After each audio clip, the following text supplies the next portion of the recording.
এরকম হবে যে কোনো সময় আপনাকে বৈরী পরিবেশকে মোকাবেলা করতে হবে। শুধুমাত্র মানে শুধু সন্তানকে মুখে খাবার তুলে তাকে একদম একটা ব্রয়লার মুরগির মতো করে দিলাম।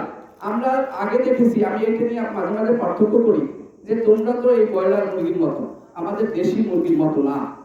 দেশি মুরগি আমরা ছোটবেলা মাকে দেখেছি যে হঠাৎ একজন মেহমান আসলো, তখন একটা দেশি, ওটা আমাদের ভাষায় বলে রাওয়া মুরগি, এইটাকে ধরতে হবে।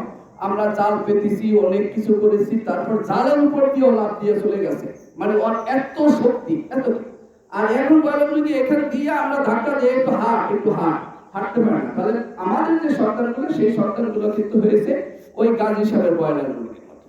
এখন একে যদি বিশ্ব প্রতিযোগিতায় টিকতে হয়, তাকে কিন্তু আমাদের এই দেশি মুরগি করতে হয়।